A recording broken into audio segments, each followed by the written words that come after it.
Sakina BA पास थी और शक्ल ऐसी कि लाखों में एक। कई जगह से उसकी शादी के पैगाम आए, परंतु उसके माँ बाप ने उस सब को नामंजूर कर दिया। कारण यह था, सभी लड़के साधारण घराने के थे। कुछ नौकरी करते थे तो कुछ छोटा मोटा व्यापार। उनका रहन सहन भी साधारण था। सकीना के बाप कुर्बान अली चाहते थे सकीना को ऊंचे खानदान, धनी लड़का और ऊंचे घर का लड़का मिले। ऐसा लड़का उन्हें जल्दी मिल गया। हालांकि समाज की मंडियों में ऐसे लड़कों के ग्राहकों की कमी नहीं होती, मगर कुर्बान अली की बोली इस नीलामी में सबसे ऊंची थी। कुर्बान अली अपनी बेटी के लिए जो लड़का लाए वह खरा सैयद था। लड़के के बाप ठेकेदार थे, लंबा चौड़ा मकान था और हजारों की आमदनी थी। लड़का कुछ भी नहीं करता था, बस बाप के धन पर मौज उड़ाता था। वह लड़का भी कुर्बान अली को 80,000 रुपये का पड़ा। स्कूटर, रंगीन टीवी, वीसीआर, फ्रिज, सब कुछ देना पड़ा। कुर्बान अली का दिवाला निकल गया। उनके होठों पे वर्षों के लिए मुस्कुराहट गायब हो गई। उस लड़के के लिए ऊंची कीमत देना उसे भारी पड़ी। छोटे ठेकेदार का एक ही बेटा था। अच्छे पैसे बना लिए थे उसने। क्यों न बनाते, जब देने वाले हजारों थे तो लेने वाले तकल्लुफ़ क्यों करे। बवन मियाँ एक बीवी के मालिक हो गए और 80,000 रुपये के भी। 1 वर्ष बीत गया, स्कूटर भी पुराना हो गया और बीवी भी। पुरानी वस्तुओं पर इतना ध्यान नहीं दिया जाता जितना नई पे दिया जाता है। बवन मियाँ की दिलचस्पी अब सकीना में ना के बराबर रह गई। सकीना सब कुछ सहन करती, परंतु उसकी गोद खाली थी। सास नंदों ने शोर मचाना शुरू कर दिया। बच्चा होने के दूर दूर आसान नहीं थे। सकीना जानती थी कि औरत का पहला फर्ज बच्चा पैदा करना है। आसपास की बुढ़ियों ने सकीना की सास से कहा, बहू पर असर है, जलाल शाह के पास ले जाओ। सकीना सवे पढ़ी लिखी थी और इस घराना भी जाहिल नहीं था। ससुराल में तो अंधेरा ही अंधेरा था और जहलत और अंधविश्वास का। उसने बहुत सर मारा, ससुराल वालों को समझाया, जीना से भूत प्रेत, असर, जादू टोना ये सब जहलत की बातें हैं। जिसका जो काम है उसे वही करना चाहिए। घड़ी में खराबी हो जाए तो उसे घड़ी साज ही सही करता है। टूटे हुए जूतों को मोची संभालते हैं। मोटर कार की मरम्मत मिस्त्री करता है, परंतु मेरा इलाज डॉक्टर की जगह पीर क्यों करेगा। सास खिंचकर बोली, जबान बंद कर। क्या इसीलिए तुझे पढ़ाया लिखाया है तुम्हारे घर वालों ने। तूने पीर फकीरों पर भी कीचड़ उछाली। जानती नहीं, हजारों लोग पीर जलाल शाह की खानकाह में हाजिरी देकर अपनी झोलियों की मुरादों से भर लेते हैं। क्या वे सब पागल हैं। एक बुढ़ी ने सास के कान में कहा, ये सकीना नहीं बोल रही, ये तो इस पे सवार जिन की आवाज़ है, इस पे न बिगड़ो। सकीना ने मजबूर होकर बब्बन मियाँ से कहा, ये क्या जहालत है। मुझे पीर साहब के पास खानकाह भेजा जा रहा है।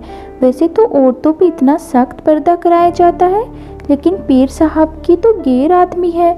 आप शायद नहीं जानते, ये लोग खुद भी किसी जिन से कम नहीं होते। मुझे किसी डॉक्टर को दिखा दीजिए, मुझे घर भिजवा दीजिए। बब्बन मियाँ ने साफ साफ कह दिया, पीर साहब को खुदा ने खास ताकत दी है। उन्होंने सैकड़ों जिन उतारे हैं। वह किसी औरत के लिए गैर मर्द नहीं, क्योंकि उनकी आंखें औरतों के बदन को नहीं, उनकी रूह को देखती है। तुम पर असर है, इसलिए तुम अपने घर नहीं जा सकती। कान खोलकर सुन लो, तुम्हें पीर साहब से इलाज कराना होगा। अगर तुम्हारे बच्चा ना हुआ, फिर मुझे इस खानदान के वारिस के लिए दूसरी शादी करनी पड़ेगी। सकीना कांप उठी। जुमेरात के दिन वही औरतें खानकाह में जाती और बच्चे की मुराद मांगती थी। पीर साहब की यह पाबंदी थी, उनके साथ कोई मर्द नहीं जा सकता था। जब सकीना बुर्का ओढ़ के खानकाह में पहुंची तो दिन छिप रहा था।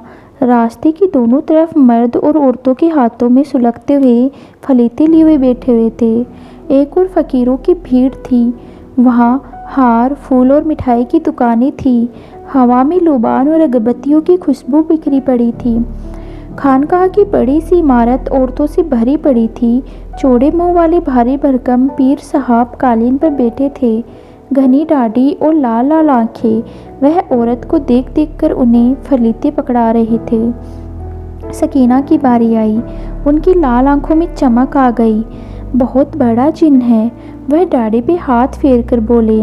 2 घंटे बाद सामने वाले दरवाजे से अंदर चली जाना, एक आदमी तुम्हें बता देगा। यह सुनकर और भी परेशान हो गई। ना जाने क्या चक्कर है, वह सोच रही थी।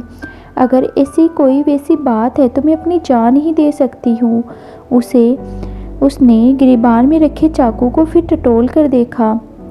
2 घंटे बीतने पर भयानक शक्ल वाले आदमी सकीना के पास आकर कहा, उस दरवाजे में से अंदर चली जाओ, वहाँ अंधेरा है जिसमें पीर साहब जिनसे लड़ेंगे, डरना नहीं। सकीना कांपती हुई अंदर दाखिल हुई। गुप अंधेरा था। उसके कान में सरसराहट की आवाज़ आई और फिर घोड़ों की टोपों की सी धमक के बाद सन्नाटा छा गया। उसके कान में किसी ने कहा, मैं जिन हूँ और तुझे उस दिन से चाहता हूँ जब तू छत पर खड़ी बाल सुखा रही थी। मैंने ही तुझे बच्चे बंद होने पर रखे हैं। सुन, मैं हवा में हूँ, मुझसे डर कैसा। सकीना पसीने में नहा गई। उसे किसी की सांसों की गर्माहट हो रही थी। उसने थर-थर कांपते हुए गिरेबान से चाकू निकाल लिया। किसी ने सकीना से लिपटना चाहा, मगर अगले ही पल उसका सीधा हाथ ऊपर उठा। चाकू खचाक से किसी नरम वस्तु में धंस गया। उल्टा हाथ बालों से टकराया। उसने झटका दिया। बालों का गुच्छा मुट्ठी में आ गया। उसके साथ एक करुणा भरी चीख कमरे में गूंज गई। सकीना पागलों के समान उल्टे पैर भाग खड़ी हुई, भागती ही रही। अगले दिन वह पुलिस थाने में अपना बयान लिखवा रही थी और पीर साहब अस्पताल में पड़े थे। उनके पेट में गहरा घाव था और दाढ़ी खुश्ती हुई थी। शाम को देखते देखते खानकाह पत्रकारों की भीड़ लग गई। यह वाकया देखकर सब समझ में आ गया और पत्रकारों को भी कि वह कोई जिन नहीं था, बल्कि वो बाबा लोगों को बेवकूफ़ बनाकर उनकी इमोशनल के साथ खेलता था। तो दोस्तों, अगर आपको कहानी पसंद आई है तो लाइक और सब्सक्राइब करे बिना मत जाना और आगे ही ऐसी कहानियाँ सुनने के लिए हमारे चैनल को ज़रूर सब्सक्राइब करें।